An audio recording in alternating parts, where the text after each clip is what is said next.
महत्तम समापवर्तक यानी highest common factor, जिसे हम बोलते हैं एचसीएफ या फिर मसा। हम देख रहे हैं लेवल 1 का पार्ट 18। सबसे पहले मैं आपको सिखाता हूं कि मसा क्या होता है, एचसीएफ क्या होता है। मैं आपको नंबरों का एग्जाम्पल लेके सिखाता हूं। मान लो एक नंबर लिया आपने 12 और एक नंबर लिया आपने 18। पिछले वाले लेक्चर में भी हमने यही एग्जाम्पल लिया था जिसमें हम लसा सीख रहे थे, एलसीएम। तो 12 का हम क्या करेंगे, पहले अभाज्य गुणनखंड प्राइम फैक्टर निकालेंगे।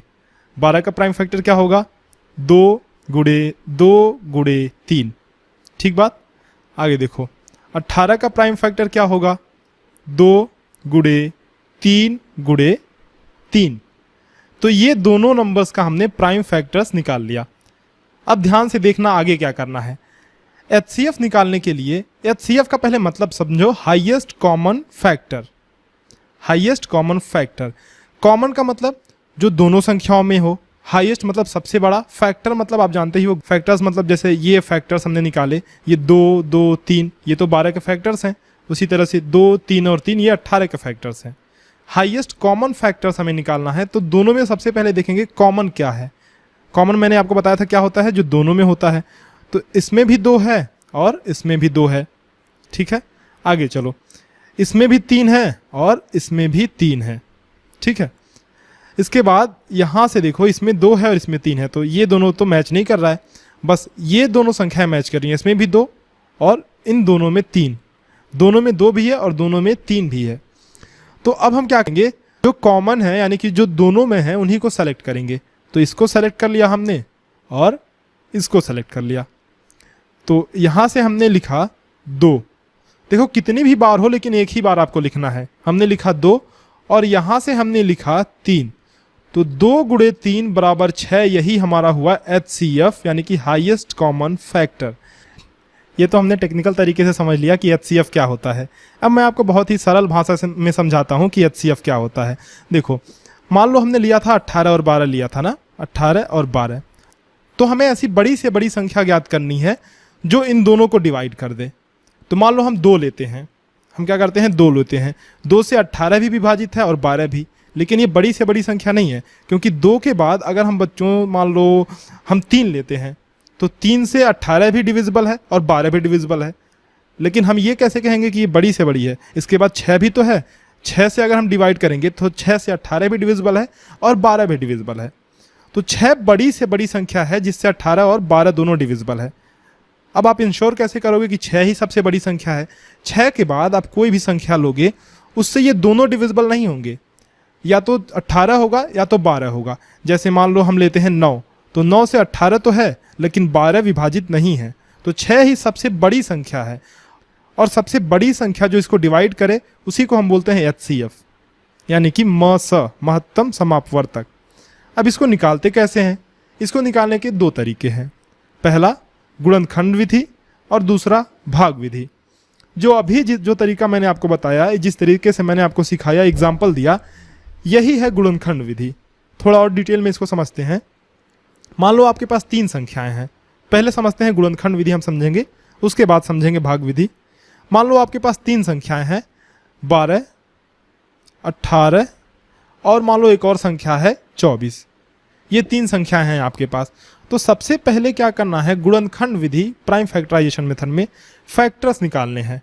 12 का गुणनखंड आप निकालोगे तो 12 का होगा ये 2 गुणे 2 गुणे 3। उसी तरह से अगर आप 18 का फैक्टर निकालोगे तो 18 का ये होगा 2 गुणे 3 गुणे 3। ठीक है, उसी तरह से अगर आप 24 का फैक्टर निकालोगे तो ये होगा 2 गुणे 2 गुणे 2 गुणे 3। 2 दूनी 4 दूनी 8 3 के 24। तो ये 24 का फैक्टर हुआ। तो इस तरह से हमने तीनों के फैक्टर्स निकाल लिए। अब हमें देखना है कॉमन संख्याओं को ढूंढना है, कॉमन फैक्टर्स को ढूंढना है जो तीनों में हो। कॉमन का मतलब जो सभी में होता है। तो ये 2 तो तीनों में है, यहाँ से हम देख रहे हैं, है ना। और यहाँ से आप देखोगे बच्चों कि यहाँ से ये 3 भी जो है ना, ये देखो ये भी तीनों में है, ये 3 भी तीनों में है। अब और संख्याएं ढूंढते हैं। इसमें 2 है और इसमें भी 2 है, मतलब 18 में, यहाँ सॉरी 18 में नहीं, 24 में और 12 में 2 है, 2 है। लेकिन क्या 18 में एक और 2 है यहाँ पे कहीं? नहीं है ना। एक 2 था, उसको हमने सेलेक्ट कर लिया है, उसको अब ध्यान नहीं देना है उस पर। क्या एक और 2 है कहीं? नहीं है। तो यहाँ पे 2 है, यहाँ पे 2 है, यहाँ पे नहीं है, इसलिए 2 को नहीं सेलेक्ट कर सकते हम। उसके बाद फिर ये 3 बचा हुआ है, इसको देखो, 3 इसमें तो है लेकिन इन दोनों में नहीं है, तो इसको भी नहीं सेलेक्ट कर सकते। जो सभी में है उसी को सेलेक्ट करना है। तो यहाँ से हमने 2 को सेलेक्ट किया और यहाँ से हमने 3 को सेलेक्ट किया। लिखना एक ही बार है, भले कितने भी बार हो, लिखना एक ही बार है। तो 2 गुणे 3 ये कितना हुआ? 6। 6 ही इसका HCF यानी कि मसा हुआ। 6 क्या हुआ? मसा यानी कि HCF किसका? 12, 18 और 24 का। इन तीनों संख्याओं का मसा हुआ 6। तो इस तरह से आप प्राइम फैक्टराइजेशन मेथड से मसा यानी HCF निकाल सकते हो। आगे बढ़ते हैं और हम सीखते हैं भाग विधि यानी डिवीजन मेथड। जैसे यही एग्जांपल लेते हैं हम 12, 18 और 24 का ही, तो कैसे निकालते हैं देखो, पहले मैं सिखाता हूँ। सबसे पहले 2 संख्याओं का लेते हैं, थोड़ा आसान पड़ेगा। मान लो हम लेते हैं 12 और 18, ठीक है, 12 और 18। इसका HCF निकालने के लिए क्या करेंगे बच्चों? जो छोटी संख्या है इन दोनों में से उससे बड़ी संख्या में भाग देंगे पहले। तो यहाँ से स्टार्ट करें, 12 से हम 18 में भाग देंगे तो ये एक बार भाग जाएगा, यहाँ पे 12 और ये बचा 6। 6 हमारे पास रिमाइंडर बचा, 6 क्या बचा? शेष। अब इस 6 का क्या करना है, ध्यान से देखना। अब इस 6 से भाग देना है इस वाले 12 में। ये जो 12 है ना, पहले वाला, एक स्टेप पहले वाला, उसको यहाँ पे उतार देंगे। ये कितना होगा? इससे अगर हम भाग देंगे तो 6 दूनी 12, यहाँ नीचे कुछ नहीं बचा, शेष कुछ नहीं बचा है, रिमाइंडर, ठीक है। तो ध्यान देना, जब जो अंतिम स्टेप आ रहा है हमारे पास, अंतिम स्टेप का जो ये वाला भाजक है, अंतिम स्टेप का जो डिवाइजर है, वही हमारा HCF होता है, अंतिम स्टेप वाला, यानी कि 6 ही हमारा HCF होगा। 6 ही HCF यानी कि मौसा है किसका? 12 और 18 का। अब हम 3 संख्याओं का सीखते हैं, 3 संख्याएं लेकर सीखते हैं। ये हमने 2 संख्याओं का देख लिया, चलो इसी में एक और संख्या जोड़ देते हैं। यानी कि अब हम निकालेंगे 12 का, 18 का और 24 का। इन 3 संख्याओं का हमें मसा निकालना है। तो सबसे पहले आप क्या करोगे, इसमें थोड़ा 2 स्टेप आपको करना पड़ेगा। देखो 12 और 18 को एक बार निकालोगे तो कुछ आएगा यहाँ पे मसा। उसके बाद जो ये मसा यानी HCF आएगा, इसका HCF निकालोगे 24 के साथ। करके देखें, देखो 12, 18 का तो हमने निकाल लिया था, इसको फिर से निकालने की ज़रूरत नहीं है। 12, 18 का हमने निकाल लिया था, इसमें देखो 6 आया था, तो 12 और 18 का HCF आया 6। अब 6 और 24 का HCF निकालेंगे, 6 और 24 का HCF निकालेंगे। जो HCF आएगा वही हमारा फाइनल आंसर होगा। चलो 6 और 24 का निकालते हैं। तो 6 और 24 का निकालेंगे तो 6 का भाग देंगे 24 में, ये 6 चौके 24, 6 चौके 24, कुछ भी शेष नहीं बचा। कुछ भी शेष नहीं बचा तो यही वाला स्टेप हमारा हो गया HCF। अगर कुछ शेष बचता तो उससे हम इसमें भाग देते और ये आगे की तरफ ऐसे बढ़ते जाता, इधर की तरफ ऐसे बढ़ते जाता।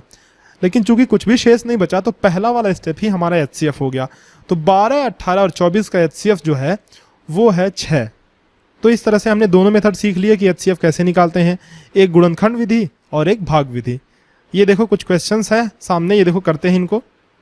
सबसे पहला क्वेश्चन देखो, 24, 4 और 12 का HCF निकालें गुणनखंड विधि से। Find the HCF of 24, 4 and 12 by prime factorisation method. गुणनखंड विधि से निकालना है, कैसे करेंगे? तीनों का गुणनखंड निकालेंगे पहले। 24 का निकालेंगे, 4 का निकालेंगे और 12 का। 24 का आप निकालोगे बच्चों तो ये होगा 2 दूनी 4 और ये गुड़े 2, 2 दूनी 4 दूनी 8 हुआ, गुड़े 3। 24 का प्राइम फैक्टर ये हुआ, प्राइम फैक्टर निकालना हमने आपको बताया था। 4 का निकालोगे तो 2 गुड़े 2। 12 का आप निकालोगे तो 2 गुड़े 2 गुड़े 3, ये 12 का प्राइम फैक्टर हुआ। अब हमें कॉमन ढूंढना है, कॉमन यानी उभयनिष्ठ ढूंढना है। तो ये 2 तीनों में है तो इसको हमने सेलेक्ट कर लिया। भैया यहाँ से हम देखेंगे कि ये भी तीनों में है, ये दोनों भी, ये 2 भी तीनों में है, इसको भी हमने सेलेक्ट कर लिया। अगर हम बात करें 3 की तो 3 तो इसमें है, इसमें भी है, लेकिन इसमें 3 नहीं है, तो 3 को हम नहीं सेलेक्ट कर सकते। तो इन्हीं दोनों को हम सेलेक्ट करेंगे। 2 को एक बार हम लिखेंगे यहाँ और इसको भी 2 को एक बार यहाँ लिखेंगे और दोनों का गुणा कर देंगे। 2 गुणे 2 ये हुआ 4, 4 ही हमारा HCF होगा। 4 क्या होगा, यही हमारा HCF यानी हाईएस्ट कॉमन फैक्टर यही है। 24, 4 और 12 का HCF है 4। आगे बढ़ते हैं, एक और क्वेश्चन करते हैं। ये रहा देखो, 15, 12 और 27 का HCF निकालें भाग विधि से। Find the HCF of 15, 12 and 27 by division method. इस बार हमें डिवीजन मेथड से निकालना है। तो डिवीजन मेथड से सबसे पहले क्या करेंगे, दो संख्याओं का निकालेंगे, उसके बाद जो HCF आएगा उसका HCF तीसरे के साथ निकालेंगे। तो सबसे पहले हम किसका निकालें, 12, 15 का निकालें क्या, चलो 12, 15 का निकालते हैं। तो मान लो 12, 15 का अगर निकालना है तो सबसे पहले हम 12 से भाग देंगे 15 में, तो ये 12 कम 12 आया, यहाँ पे 3 बचा। अब इस 3 से इस वाले 12 में भाग देंगे, याद है ना आपको, 12 में भाग देंगे ऐसे, तो ये 3 चौके 12 देखो हुआ, और नीचे शेष कुछ भी नहीं बचा। अगर नीचे शेष कुछ भी नहीं बचा तो जो अंतिम स्टेप था, अंतिम स्टेप का जो भाजक था, डिवाइजर था, यही हमारा HCF होगा। तो 3 HCF हुआ किसका, 12 और 15 का। 12 और 15 का HCF हुआ 3। एक चीज हमारे पास और बचा है, एक संख्या 27। तो अब क्या करेंगे, इसके साथ 27 का HCF निकालेंगे। तो अब हमें 3 और 27 का निकालना है। 3 और 27 का निकालें, देखो 3 का भाग देंगे 27 में, तो ये 3 9 27, अरे अरे ये तो एक ही स्टेप में हो गया, तो कुछ बचा नहीं नीचे। अगर नीचे कुछ नहीं बचा है तो ये पहले वाले स्टेप का जो भाजक है यही डिवाइजर हमारा HCF हो जाएगा। तो 3 ही हमारा HCF है। 3 क्या है, HCF यानी कि मसा है किसका किसका बताओ, 3 मसा है, 15, 12 और 27 का मसा जो है वो है 3। ठीक है, बात आपको समझ में आ गई। इस लेक्चर में एक छोटा सा कॉन्सेप्ट और बचा है, उसे हम समझ लेते हैं। कॉन्सेप्ट क्या है, देखो ये है relation between HCF and LCM। LCM और HCF में क्या संबंध है, वही कॉन्सेप्ट है। देखो क्या है, LCM इंटू HCF होता है मल्टीप्लिकेशन ऑफ नंबर्स। यानी कि अगर दो संख्याएं दी हुई हैं, उनका LCM दिया हुआ है और HCF दिया हुआ है, लसा और मसा दिया हुआ है, तो हम आसानी से गुणनफल निकाल सकते हैं। संबंध देखो क्या लिखा हुआ है, हिंदी में पढ़ो, लसा गुणे मसा होता है संख्याओं का गुणनफल। बहुत ही आसान कॉन्सेप्ट है। इस पे एक सवाल कर लेते हैं, क्लियर हो जाएगा। देखो सवाल क्या है, दो संख्याओं का मसा 5 है तथा लसा 20 है, तो उनका गुणनफल क्या होगा। अभी मैंने बताया कि अगर लसा और मसा दिया हुआ हो तो आप आराम से गुणनफल निकाल सकते हो। इसमें देखो लसा क्या दिया हुआ था 20, तो यहाँ पे रखो 20, और मसा कितना दिया हुआ है 5, तो यहाँ रखो 5। 20 गुणे 5 ये हुआ 100, और यही तो इन संख्याओं का गुणनफल है। जो दो संख्याएं, जिन भी दो संख्याओं का ये लसा तथा मसा है, उन्हीं का तो गुणनफल निकाला हमने, 100 उसी का तो गुणनफल आया। तो 100 जो है वो मल्टीप्लिकेशन है उन दोनों नंबर्स का।